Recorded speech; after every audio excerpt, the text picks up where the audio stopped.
আর আমি ডালের বড়ি শুকিয়ে রেখেছি। খোকা, তুই কবে আসবি? কবে ছুটি? চিঠিটা তার পকেটে ছিল, ছেঁড়া আর রক্তে ভেদা।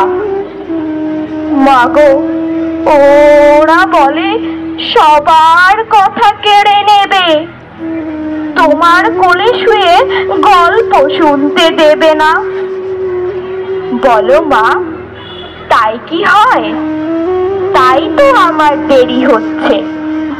তোমার জন্যে কথার ঝুড়ি নিয়ে তবেই না বাড়ি ফিরব। লক্ষ্মীমা, রাগ করো না, মাত্র তো আর কটা দিন। পাগল ছেলে, মা পড়ে আর হাসে। তোর উপরে রাগ করতে পারি? নারিকেলের চিড়ে কোটে, উড়কি ধানের মুরগি ভাজে, এটা সেটা আরো কত কি। তার খোকা যে বাড়ি ফিরবে, ক্লান্ত খোকা। কুমড়ো ফুল শুকিয়ে গেছে, ঝরে পড়েছে ডাটা, পরিণতাটা নেতানো। খোকা এলি? ঝাপসা চোখে মা তাকায় উঠোনে উঠোনে, যেখানে খোকার সব শকুনিরা ব্যবচ্ছেদ করে। এখন মার চোখে চৈত্রের রোদ পুড়িয়ে দেয় শকুনিদের। তারপর দাওয়ায় বসে মা আবার ধান ভানে, বিন্নি ধানের খড়ি ভাজে। খোকা তার কখন আসে কখন আসে। এখন মার চোখে চৈত্রের রোদ পুড়িয়ে দেয় শকুনিদের।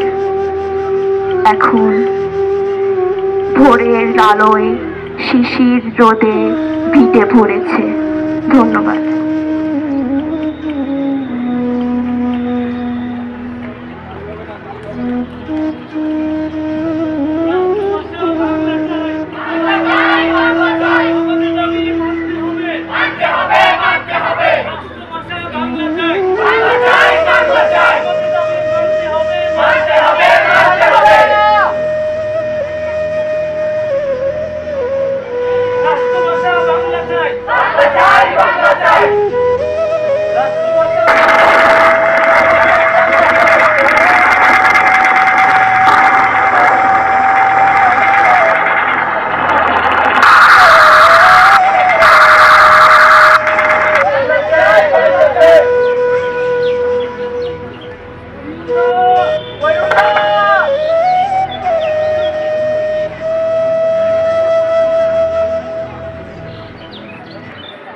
শহরে সেদিন মিছিল ছিল, পৃথিবী সেদিন উল্টো ঘুরেনি, এগিয়ে গেছে।